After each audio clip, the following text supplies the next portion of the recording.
right. I'm going to get a clack for my camera. Hello. Do you want a clack for mine? Yeah, I need a clack for your camera, too. We're going to get a clack. Okay. Okay. All right, well. Okay. We are back. We're back. I'm going to look that straight at the camera angle. Yeah, we're going to look straight at the camera. Ooh, mine's even worse because I can see because I've got the screen flipped around. Oh, I like that. I'm going to look straight at my camera. Hi. How are you? It's Yeah. me, Anthony. We'll just talk to each other through the camera. Yeah, I'm not sure you know what I look like, listener. Some of you probably do. Some of you might not, and that kind of hurts my feelings, to be honest. But well, here we're remedying that. yeah, we decided that our faces were too pretty for just sound, and we wanted to bring them out to all of you. So welcome back to the first video episode of Splinters N Stuff podcast. Yeah. I was thinking, because we've done the Zoom calls, and we've got those, but we never released the video from those. Right. I feel like we could. I feel like maybe that's cheating, but I don't know. We've They're also boring. I don't think that brings a lot. I think this kind of thing is it's more entertaining to me, at least for whatever reason. Yeah. So it's a new thing. This is weird. It is strange. Yeah. Yeah. So if you are one of our people who's listened to all of the podcasts, and we're here for the early days, you're going to know what to expect as far as us figuring this out. Yeah. We've done about 30 minutes of prep as far as setting this up. I'll be honest, at most. We really gave it a good try. Last week it was a good 30 minutes. Yeah. 30 minutes. Yeah. There was just some Googling. So we're prepped. We talked a lot about, a lot of stuff that we're going to do in the last several weeks. 8 weeks turned into however many weeks it's been since the podcast, but such is life. Yeah. But here we are. Can't guarantee this is going to work right now the first time, but I think we're on the right track. This might be the first audio-only video episode that we release. Yeah. Yeah. We'll see. So we're rocking batteries because the cords we ordered, power cords, didn't work. But anyways, enough of all that. Yeah. We'll just get back into the podcast swing. I've missed you, buddy. I've missed seeing you too, man. So we actually have not seen each other but once or twice since the last recording. So. Yeah, we kind of took a little and summer haven't vacation. actually talked that much either. No, we kind of hit pause on everything for a bit and kind of fell into our own worlds for a little while. Yeah. Nothing's happened. I feel like a lot has happened, but also nothing has happened. Yeah. I am at this point bleeding money, and any given day, I don't necessarily know what I'm doing. Yeah. So I've been mostly working on the tiny homes lately. I've done a couple of pieces of furniture here and there, and I've got some going, and I'm fixing to start another big set. But most of my time here lately has been working on the tiny homes, which has been framing and sheathing and house wrapping and the dry-in process of the build. And there's just a lot of stuff I don't know, and I knew that going in, but I'm okay now, but there was one point where I was like super overwhelmed. Yeah, I can imagine. Every next step I took, I didn't know what to do. Then I would find out what to do, only to find out that I needed a product that was not readily available for some reason. Mm-hmm. And then I would have to wait on that product, get that in. It's just been a mess. But I kind of expected that. Yeah, because sure. I'm just kind of going balls deep into this thing, and I've never done it before. But I should have the second one dried in this week. So then I will have 2 dried in ready for plumbing, electrical, all that good stuff. And that's where I get a little more familiar with everything. I'll be doing the roofs, which is just a standard metal roof. Yeah. Nothing too complex. We're going to do board and bat, hardy board on one of them. Mm-hmm. Don't know what siding on the next one. And the board and bat hardy board is going to be another one of those things that I know how to do in theory, but as soon as I start doing it, I'm going to realize, I need this, I need that, I don't have this. How do I do this? What do I do here? Yeah. It's been really that process throughout most of it. And it kind of takes me back to that early grind of the furniture business. It's like, okay, I know the goal here. I know what I want. I know the goal and how I'm going about achieving it. But it's all the minutia. It's all the small details of the day-to-day. When I can get a full day where I'm just making frame walls, yeah, that's easy. That's a fine day. I can go in there and I can work. If I'm building a table, I can just go in and build that table.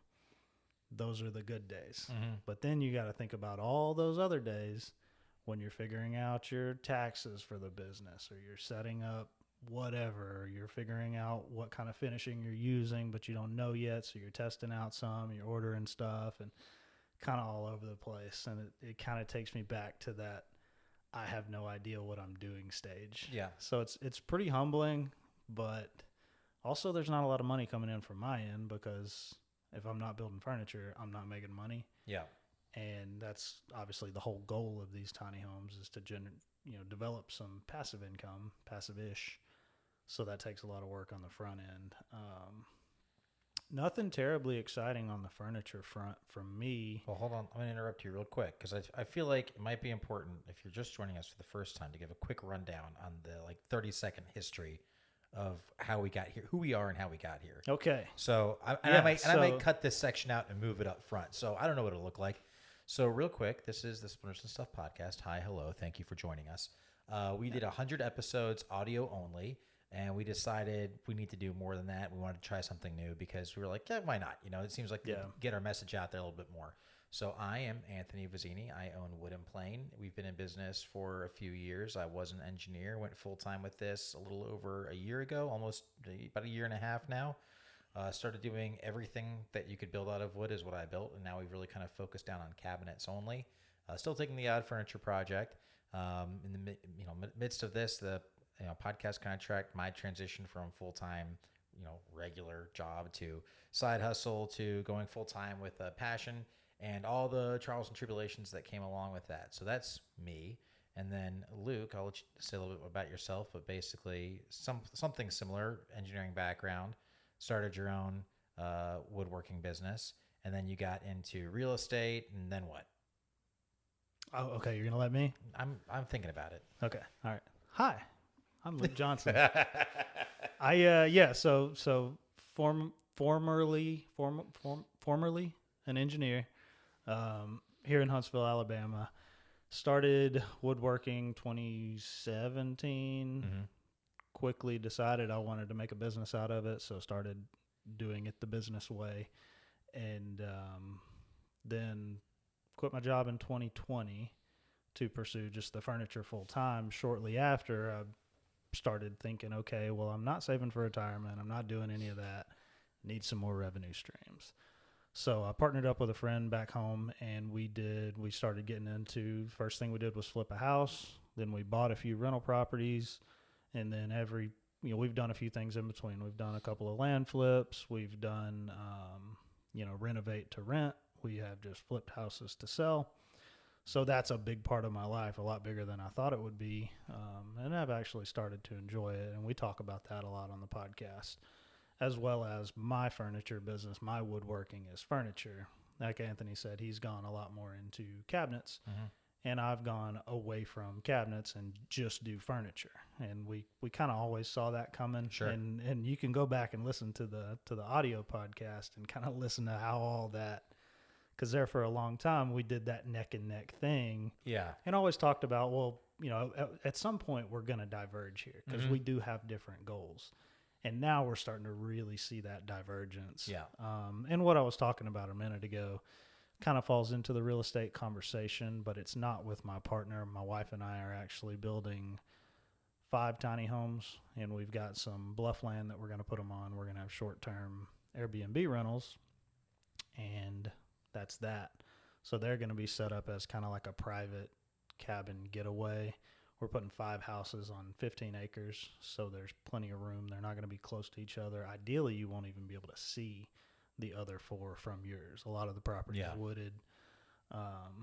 So that's me in a nutshell. Yeah. And so I figure most of the people listening right now probably are just tuning in from the old podcast. But for everybody who's not, welcome. Go back and listen to the audio if you want. That's kind of the old us. It's really not. It's not much. Most of the same. Not much has changed.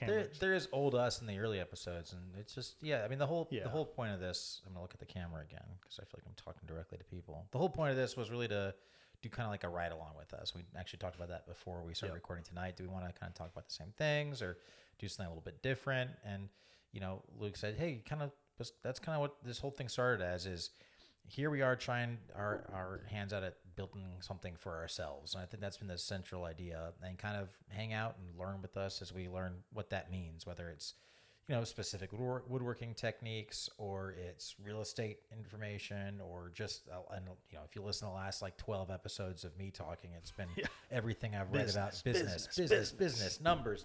Have you read the E-Myth? Yeah. Have you read the E-Myth? And if you haven't, and you're thinking about starting a business, you should. Let me just start this podcast off the right way. But yeah, so, okay, that was my spiel. So I just wanted to get that out of the way. And yeah. If just to reiterate, if you're new to listening, we started so you can learn from our mistakes. Yeah. We started the podcast very early in both of our business journeys intentionally so that we're not getting on here to tell you how to do it.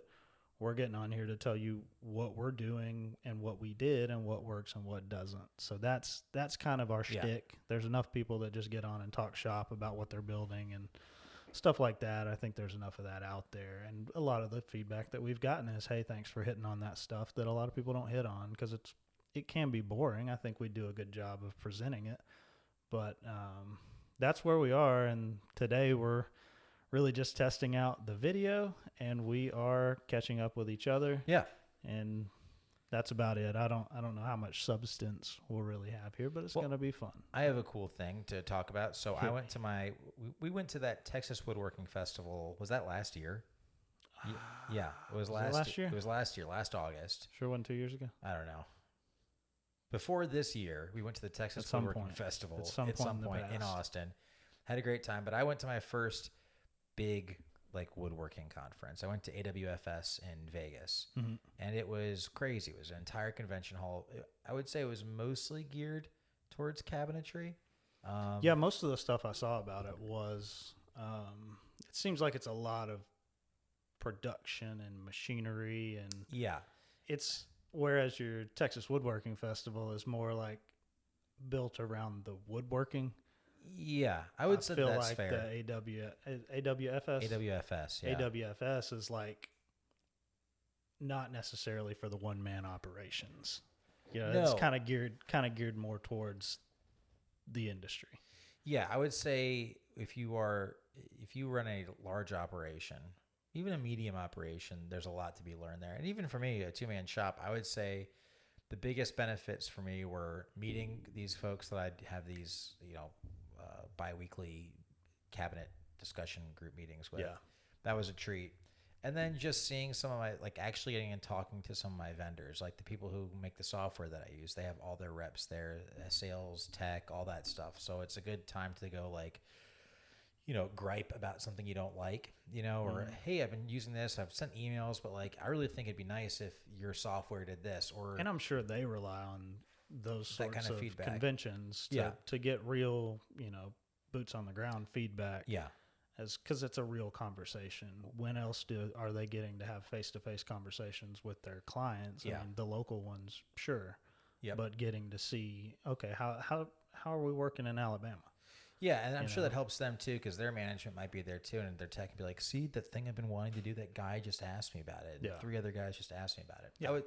I would say another really cool thing was looking at different robots. There were some cool robots there. I saw some cool videos. The functional hardware, like glides and hinges, for me, seeing all the different stuff that's out there for that. I looked a lot for a while for 2 specific things, and one was a soft close push to open door mechanism. So they make these things you can bore out a cabinet and put this thing where you click it to open. Mm-hmm. But then some of them just have a magnet on the tip of it. So when you close it, it grabs, but then you have to physically close it. I'm like, I just want one that I click to open, and when I close it, it just goes all the way.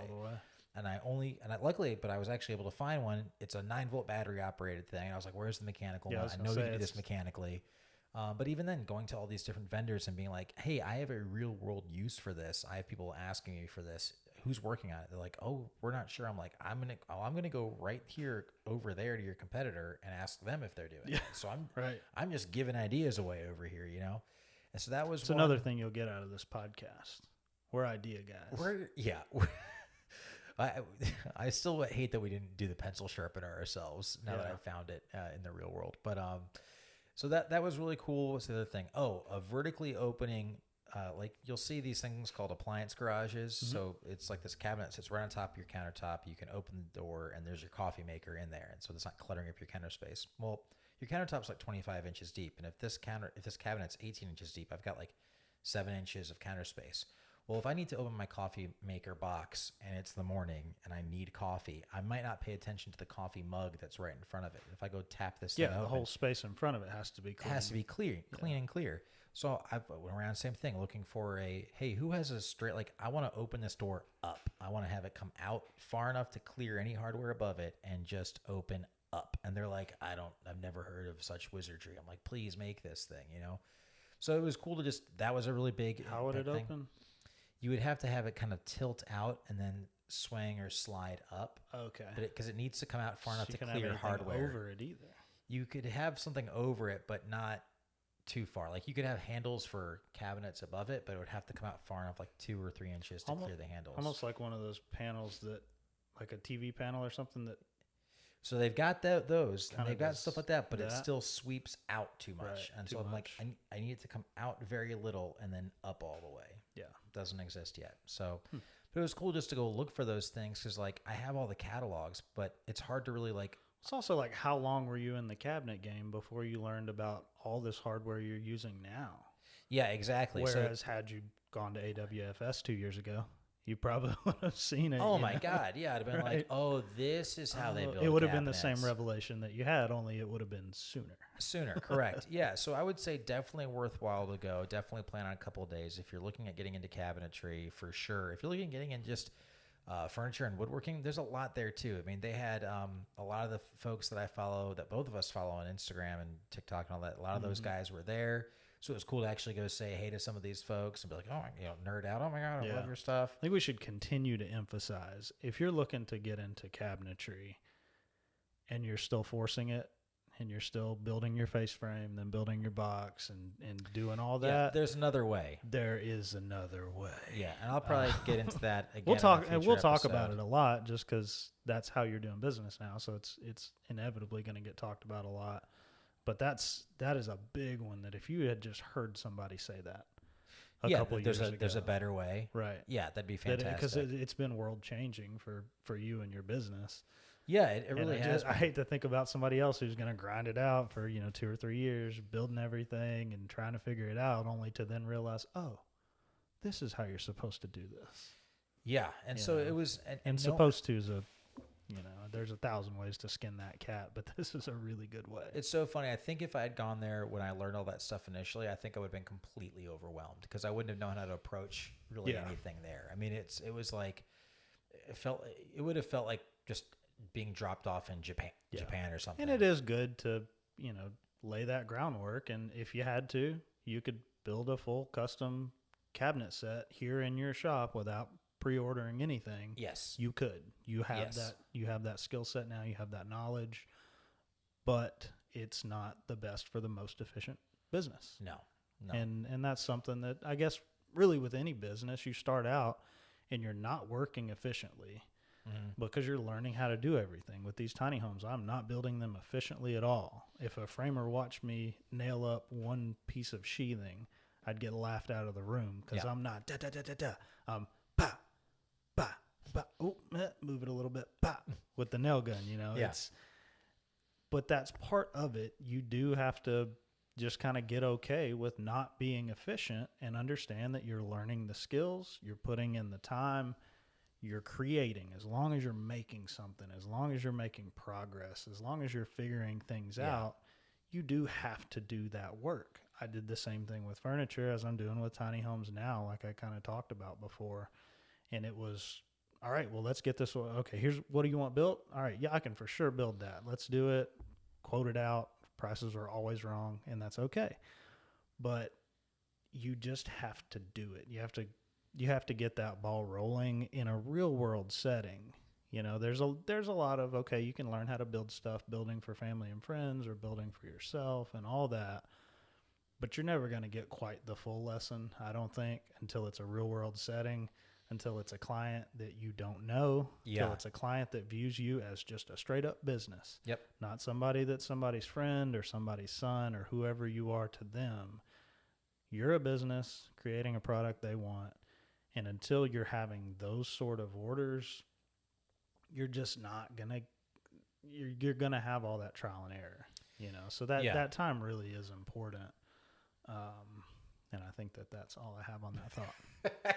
No, I thought agree it was with going you. somewhere, but I think that's really the whole point. No, I agree with you. I'm glad I'd learned some of the stuff the hard way to a certain degree. I did have a feeling going throughout the whole, looking back, like, and we've talked about this, but I gotta stop saying we've talked about this, but we have talked about this, but there was a feeling of like there's got to be a better way. But I didn't even know really what to, like, I really didn't know how to approach that. Like, looking back, it's like, duh, like, how do they build cabinets industrially, right? Like, how does someone who is not Well, a garage guy, even there was still a block, because you have this thing like, okay, well, the industrial, the people that are throwing up cabinets quick, and a lot of them, they're not as good as mine, because they're not built by hand, and they're not all this and yada yada yada, and it's just like a mental block. But reality check, they are good. They're really good. There are very efficient ways to maintain quality. Yep. And that would be one of them. And there's a lot of crossover there with furniture as well. You look at, I've not really gotten into any of it because I've not ever really focused on high production. And part of that is because my goal with the furniture is kind of met. I'm kind of there. I kind of just want to keep doing what I'm doing, get my products better, and get my prices higher, and in relation with that. But there are ways like, maybe you don't make your tops anymore. Yeah. Maybe you buy your tabletops instead of buying a pile of lumber and milling it and joining it together, which you say you're really good at. And something I really take a lot of pride in is how well my tabletops are jointed together. But there's a way to look at that and go, okay, maybe I can shop out some of that work. You're getting the same quality product as long as you find somebody that produces a product you're happy with. You're getting the same quality product. You're saving yourself a lot of time. That frees up your bandwidth to do more with the business, or spend more time on the base, or whatever that may be. Yeah. So there's tons of ways to do that within any business to kind of get more efficient, but also maintain quality. And that's always a big thing with me is I don't want to outsource too much, because it's I want my furniture to be kind of artisan. Luke Johnson, Johnson Company Woodworking furniture. I built this. Yeah. I didn't buy this piece from this person, and then put them both together and finish it and sell it to you. Yep. That's not what I want. There's nothing wrong with that, but that's not what I want out of mine.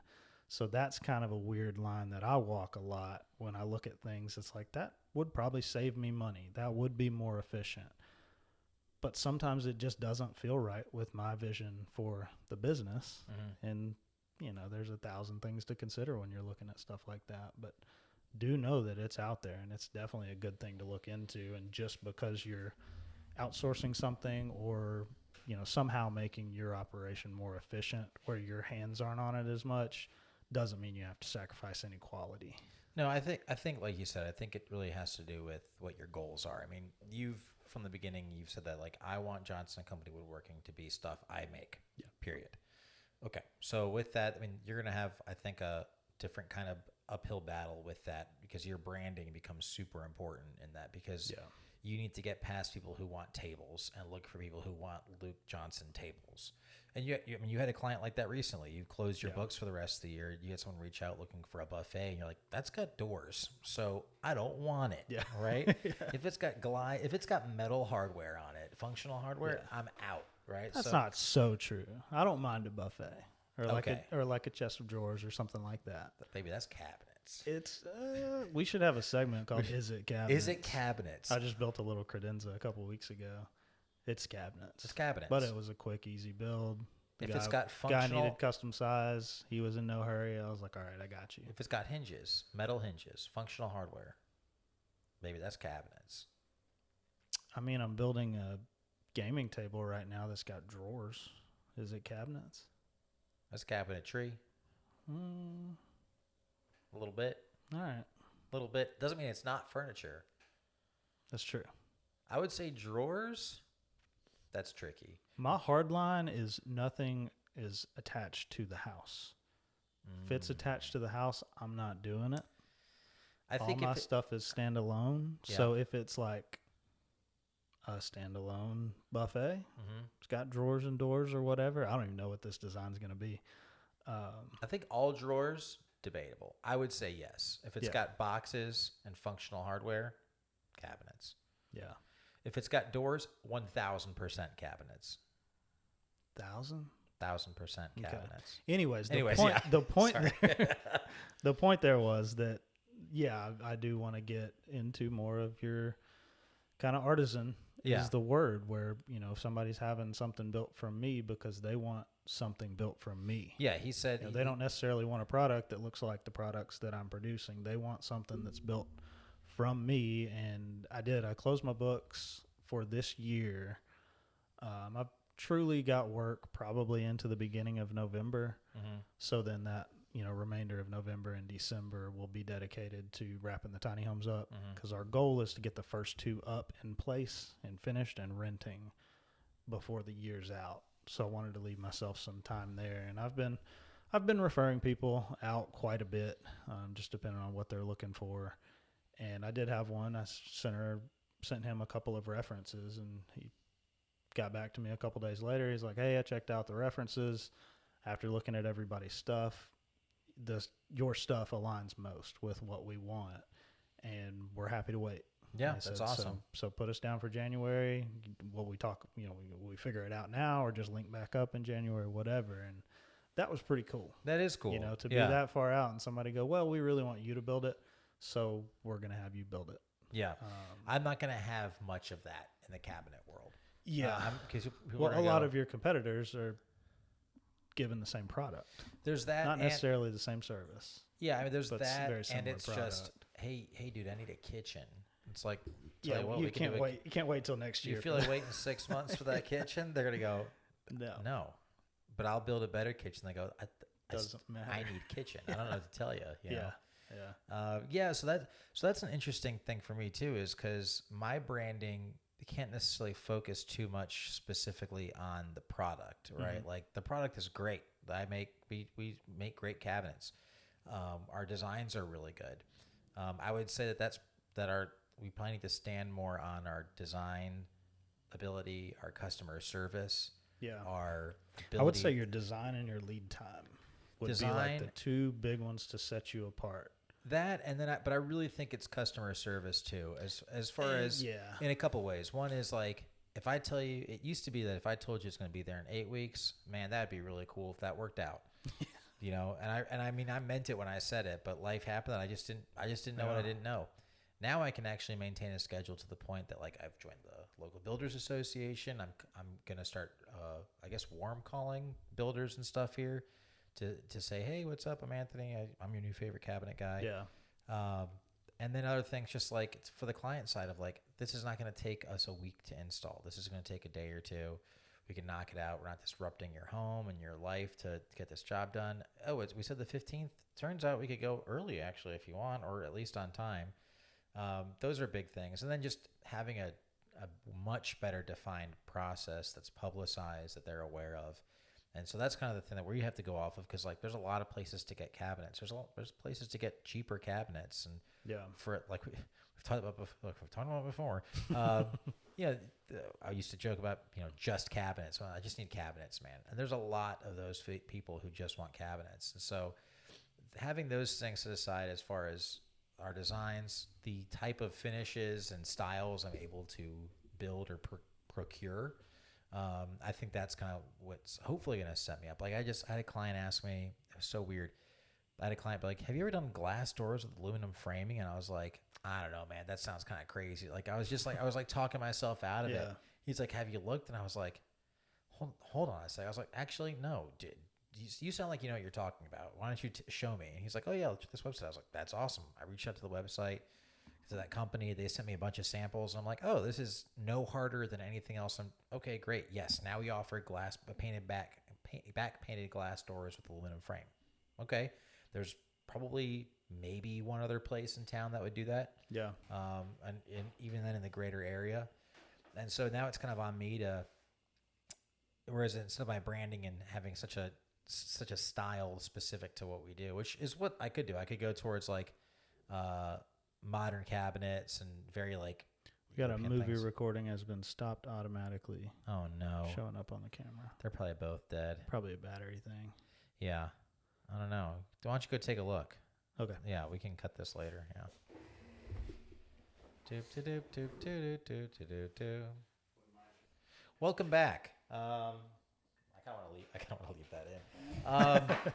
We just clacked ourselves back in. We were learning that our equipment has self shut-off switches. I bet that's a setting that we can change. Setting, yeah. I don't know. You probably didn't miss much. We were talking about glass door. Anywho, bottom line is it's hard for me to have like a kind of a signature style, I guess, with cabinets because I really want to build stuff that's to my client's taste.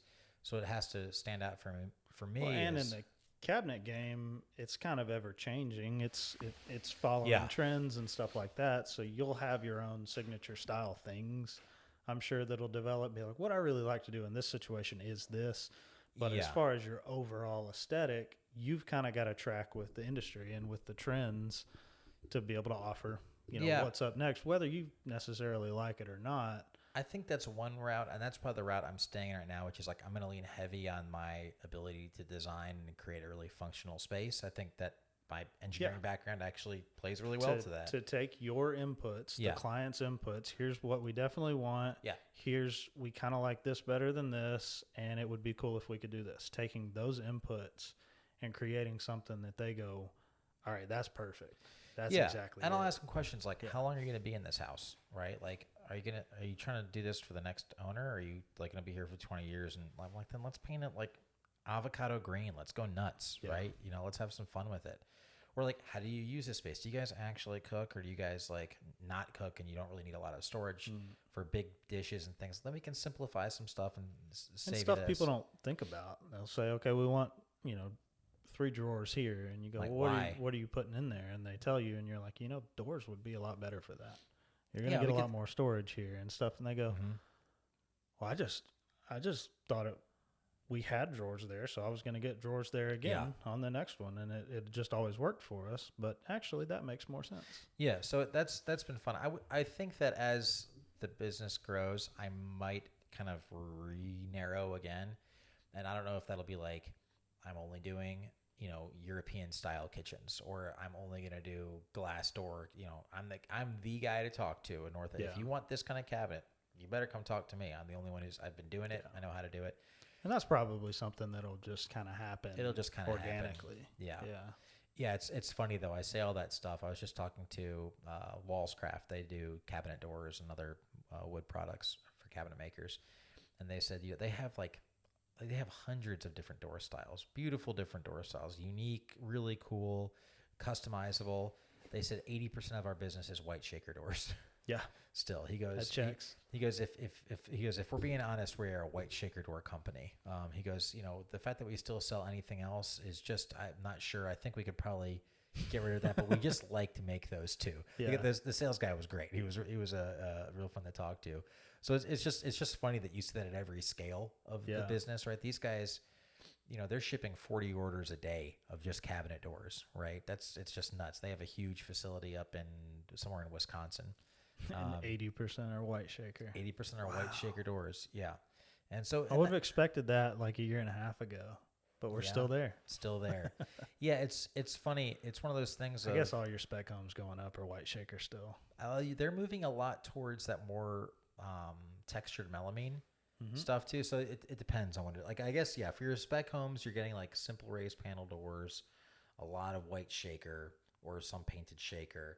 But you're starting to see like apartment complexes and stuff, a ton of the textured melamine, like the faux wood kind of look, which I don't personally love because it feels like it makes sense in a new modern apartment. Yeah, or a new modern home. But even in a new modern home, I'm still like, I don't know. So, but they also do plywood, like veneered plywood, edge banded doors. That's very like Scandinavian, Dutch modern just kind a full of thing. Panel door. Yeah, and those look awesome. I'm like, I can't really put that slab in my door, I guess. Slab door, yeah. I'm like, I can't really put that in my 1950s house. I'd have to kind of redo the whole house if I did that. Yeah. But that's kind of why I talk to these people. I'm like, well, if you're going to be here for a long time, like, if you like this look, let's just do that now. And Ball then out. redo the rest of your house around it as you go kind of thing. Yeah. So it's definitely been fun to kind of like, I really feel like I'm in it now. Like I have a really good kind of understanding. I'm able to approach these projects with a lot more confidence than I was before. Yours feels like more of a business than it ever has. Yeah. To me. It is. Well, and that's one of the things. Actually, not that it wasn't a business before, but it was closer to where I am. That's kind of this like quasi business. Yeah. It's I don't call myself a small business owner because what I have, I don't really call a business. Now with the real estate and the rentals and stuff, sure. But for the furniture, and we've talked about this before. But, that's what we'll call this episode. yeah. So, but I don't really consider it a business because I can't sell it. I don't have anything. If I was just cutting bait and leaving, I could sell all my tools. I could sell the shop. Yeah. But I don't have a client base that I can sell you. I don't have any processes and procedures standardized that I can sell you. I don't really have anything to sell. So it's kind of not a business from that point. I build custom furniture. And when somebody asks me what I do, I say I build custom furniture. I don't say I have a custom furniture business. I don't say I'm a small business owner. I say I build custom furniture because that's what I do, and I'm kind of the business. It's interesting because I had that thought for kind of a while too, and I definitely would happily, confidently say I am a small business owner. Right Yeah, now, for sure. But I would say that even before that, when I didn't feel like that, when I felt like I'm just a craftsman, I'm just like a guy who's doing this thing. I'm just a dude playing a dude who don't know. Dude with some tools, right? But at the same point, your clients see you as a business, and that was something that I kind of struggled with. Was like, they don't know. They don't unless I come out. And early on, I did. Like early on, they were like, so like tell me about wooden plane. I'm like, I have a full-time job. This is a side thing for me. Okay. I love to build this stuff. I'll give you a great product. This is fun for me. I do charge for it, and I charge what I think it should cost. But if you're comfortable with like the fact that this is not a business, this is a side hustle for me. You're going to get full-time quality, but this is not part-time my full-time speed. Yeah. Exactly. Yeah. You know, and but as that kind of shifted, and I stopped saying that, people don't know, and people are like, wooden plane seems like any other business, you know, until they come over to a 2-car detached garage and they go, oh, it's this, you know. Yeah. And then I had to fight that too, because I'm like, at that point, it's like, no, like what you're seeing is the start of a business, but like I'm going to take this so seriously because I'm now trying to charge enough that it's like sustainable. Yeah. And you're coming over to this like, you know, shack kind of thing. My garage. Yeah. And like wondering what the heck's like, am I trying to pull one over on you? Like I'm asking you for $10,000 for something. And you're just going to cut it to the kid in the garage. Right. And I think the guy building custom furniture gets a little more leeway on that. Yeah. I think it yeah. does play in. How quaint, you know? Exactly. Yeah. And I think there's, you know, if you are having a custom table built and you come out to my shop, and it's just my shop. I've got my office in there. I've got a little showroom in there and my shop. There's not a whole lot to see unless you're into woodworking machinery, in which case there's quite a bit. Yeah. But them coming out, meeting me in the shop, seeing where I work by myself all day, every day, there is an appeal there for furniture. And a lot of people, you know, people have been having custom tables built for everybody's grandma has a custom table, it seems like. Yeah. That they had built 50 years ago. And it's the same story. It was a local guy who built it. Yeah. Who built lots of people's tables. His barn was a mess, but man, he could build a table. Yeah, exactly. So there's something there. But on the flip side of that, where you are, that's not what you want to see when you're having, you know, cabinets put in your new $500,000 house. Yeah, I kind of feel like there's an expectation that's closer to like a German car manufacturing facility, right? Where it's like you come in and they're like, they come with a white glove and touch the floor and they're like, clean, this will do, you know? And it's not that bad. They walk in and they go, where are all the robots? Where are all the robots? You know, you don't have 16 people. I thought cabinets took at least 16 people to build, you know? And so it's just... You haven't met Anthony. That's true. I'm 16 people. It feels that way sometimes. In many ways, externally and internally. But not, you said it kind of in a good way. I'm 16 people. It doesn't feel good when you feel like 16 people. That's how I feel right now. I'm so overwhelmed with the tiny homes and still doing furniture, and we're still doing stuff with our rentals and trying to make moves on that end, and I am it's a lot. I'm currently now in some form of like near stability, skating by under capacity, which is all good. I was gonna say that's not a bad place to be. No, it's a little stressful because I'm like, man, I would really like to fill up these other days and hours with stuff to do. But I'm like, that means that I've got so much room. I could, but of course, what I like to do when I have that time is just leave. Yeah. Just disappear off the grid for a little bit. I've traveled more this year, and will continue to travel more this year than ever. Maybe the last 3 years combined. It does feel like that. But I will say that used to stress me out to no end. Yeah. To do that because I'm like, I have a beautiful fiance. I feel like your camera's a lot closer than mine. Maybe now that I'm looking at the angles. I was looking at because I saw your screen. That's another one we'll have to find. We'll have to figure that out. That's okay. Extreme close up. No, I think yours is better. I feel like I'm a little bit far away. Oh, nice. Yeah. Okay. Yeah. No, I have my fiance Samantha loves to travel. That's her addiction. Now. Yeah, I'm talking to them, so that way you know. And we go places a lot. And y'all have also made a lot of trips lately around. We got a wedding and all that stuff. Yeah, we've got her cousin's wedding. We're going to that Wednesday this week. We've got another trip planned in October, another one in November. I'm just never going to be here. But it's like I'm starting to get closer towards that, like what I got into this in the first place for, which is like, yeah, like I disappeared for a week to do a wedding planning trip. The next week I was homesick with COVID, so I was out for 2 weeks, and like it was okay. Yeah, like it wasn't great. There was some makeup that had to be done with all that, but like it wasn't. A year ago that would have sunk me. Yeah, completely sunk me. I mean, there was no week where I could imagine working under 40 hours, or 50, honestly. And now it's like this week, I'm like, I got some stuff to do. We're just going to do some shop projects. I'm waiting on a couple orders to come in. If I was in town, I'd be going and hitting the bricks and going and meeting contractors. You got Mac working Thursday and Friday? Yeah. Okay. Yeah. So. Might. Oh, you want to poach? That'd be fine. I'd be okay with that. I'll let me see how Wednesday goes. Dad's gonna help me out on Wednesday. I'll see what his Thursday and Friday look like, but it'll be framing up and sheathing, so I just need hands. Okay. So yeah, I'll let you know. Yeah, we'll offline that. Yeah. Yeah. But it's been nice to kind of get in somewhat of a routine. Like my hours feel somewhat regular. Like I can't imagine going back to what you are doing now, which is. Mm-hmm. It would have to be a longer, and maybe you had a longer. But I had a good stint of what you're talking about. Yeah, correct. Yes, and that's what I was going to say is. I had a long run, probably 6 or 8 months of everything's kind of good. Everything's kind of peachy. Take a little time off. Don't fall too far behind. No clients are screaming for anything. Still doing enough to get paid. So I did enjoy that for a while, and now I'm back in the trenches. But I did make the comment not too terribly long ago that I was kind of missing the trenches. That's true. Yeah, you did say that. So I got what I asked for. You did. And? I mean, when I look at it from up high, I'm enjoying it. Yeah. I'm learning a ton. I'm busting my ass, which I always feel better when I'm busting my ass. When I look at it closer up on a day-to-day, there's been a lot of frustration and I'm exhausted all the time.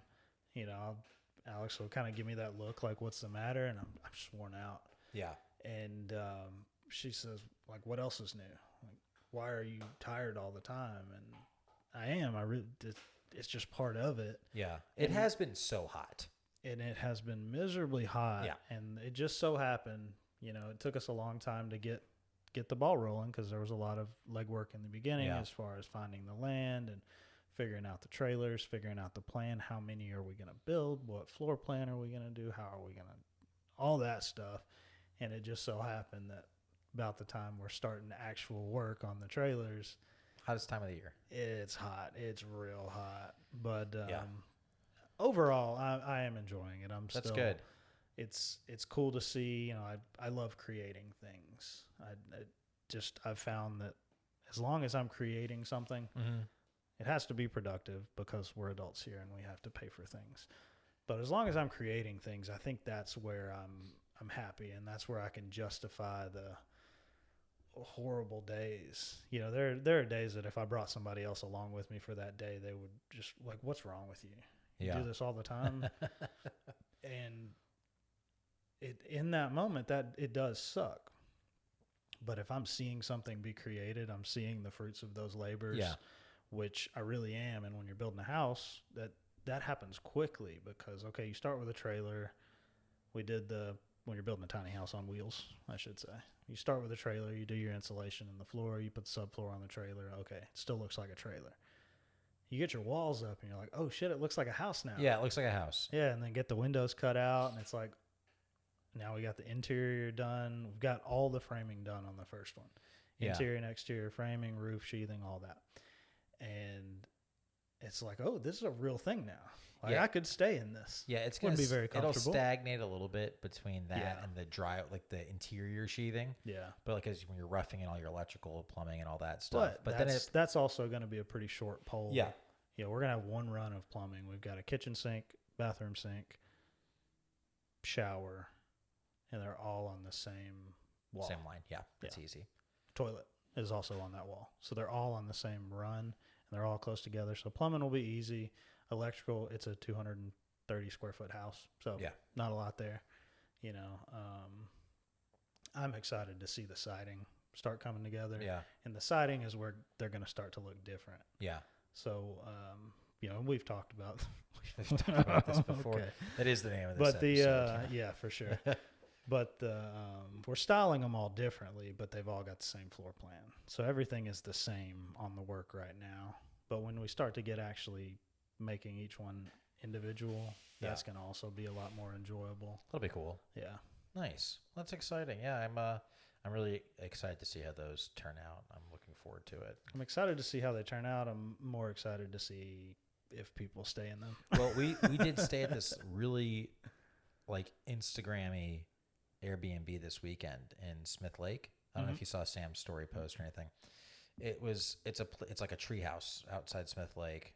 Similar size probably to what your tiny homes are going to be. Probably maybe a little bit bigger, but it's got like the mountain range, like the sticks that go together with the different paint colors. I don't know how to, like the mosaic 2x4 kind of things, and like the board and batten with like the trim running over it, like zigzag patterns. It's like the most Instagram-y place. Yeah. It's so much like part of me just wanted to hate it, and I couldn't. They did such a nice job with it. We're going for Instagram-y. Yeah. But it's all going to be kind of in the finishing. So that's what they did here. There's no crazy architecture like with the roof or anything like it's a shed roof, low pitch. They had a whole wall made of old windows and stuff. Like it's just it's what you see, right? Right. And part of me was just like, a little too much. But I looked around, I was like, this place is really pretty nice. Cool. It's pretty cool. But we're gonna do an outdoor shower, I think. They had that there too, super great. But the recommendation I would give you from what I learned there, and to the point that you should consider going and staying there just to go check it out, is it's the details. You could write that off. You could write it off. And so it was the details. So rain or shine, that would have been a nice place to stay. They had like a couple board games inside it, guitar, but they also had walking sticks and like straw hats for like going on a hike. They had a little guest book with a Polaroid thing to take a picture and add it to the guest book. They had like, it was kind of bare essentials, but like so many little amenities. They had like a Bluetooth speaker. They had a record player with some records. They had a portable Bluetooth speaker so you could take it out on a hike with you. There's a little pond around the corner that had like a kayak with like or a canoe with 2 life jackets hanging on the tree and like pixie light. It was just it was so well done. I'm like, that's a big thing that we're going to start thinking about, and you kind of nailed it. It's bare bones because we don't want a lot of stuff. Yeah. Because it's a small space. But you do want to have enough that somebody leaves and talks about it. That says, oh, you know, it was really nice. They actually had a Bluetooth speaker there. We forgot ours, but they had one. So when we went out to the fire pit or when we went and took a walk, we just brought that speaker with us and they already had it. Yeah, well, of course, flashlight, we'll have TVs lanterns. and we'll have, you know, streaming on the TVs and stuff like that. No TV at this place. Yeah. Yeah. So some people give me funny looks when I talk about the TV, but I'm like, what if it rains? Like you've got this giant window beside the bed. Yeah. Like the window's as big as the bed. Yeah. And it's eye level when you're in the bed. Yeah. So like on a rainy day, that bed is a very nice place to be. It will be. But are you going to look out the window all day? You know, maybe. Put a TV on the wall. Yeah, put a TV up there. Yeah, we're getting a TV. Just cover it with a painting and then just be like, if it's raining, press just get one of those 137 TVs that has the painting. There you go. Screensaver. Too easy. Yeah. Only give them the code if it's raining to unlock the TV. Like, hey man, it's raining. But like, 1374. They'll be like, We'll just put it in the 1374. listing. Internet only provided during rain. During rain. That's Yeah, right. and Yeah. we'll just monitor. We have a We'll meter outside monitor the that'll tell weather. us. I actually know a guy that's right at the foot of the mountain that has a weather station at his Perfect. house, so we'll just monitor that. That's easy. Yeah, There you perfect. go. Otherwise, it's off. Enjoy nature. That's why Yeah. you're here. Disconnect, Yeah. unless it's inconvenient. Same with the lights.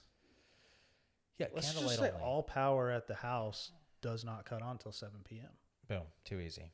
I like it. Turns off at 5, Yeah. and there's an alarm that when it I loses. want that air conditioner. There's an dude. alarm that when it loses power, Yeah. it goes off. So you Oh. got to wake up. I like that. Yeah.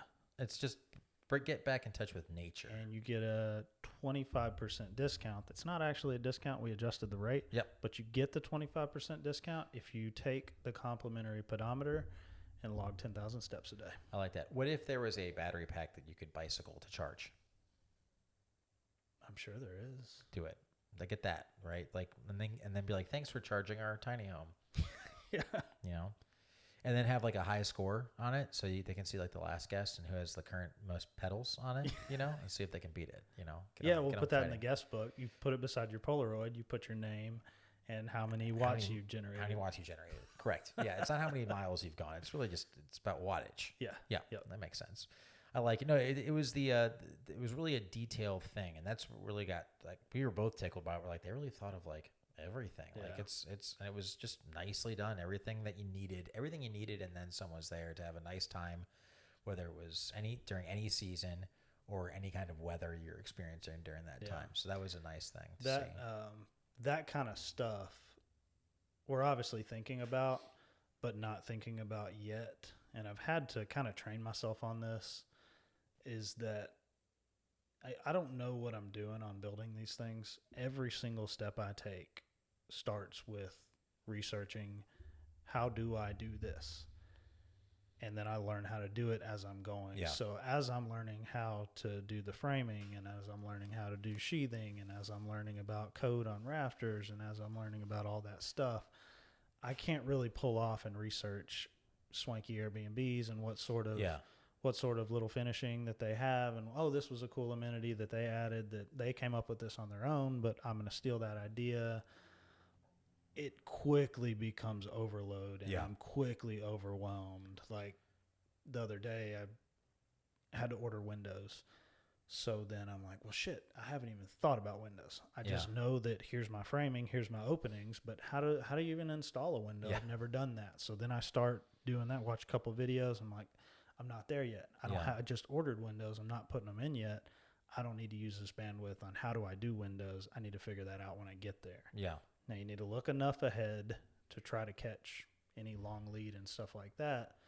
But I've had to really focus in tunnel vision on the task at hand on any given day, because if I start thinking about like, okay, how do I do board and bat, hardy board, siding? I don't know. Mm-hmm. I mean, I know in theory, but I don't know the steps of the process and how to make it efficient and what the products are and stuff like that.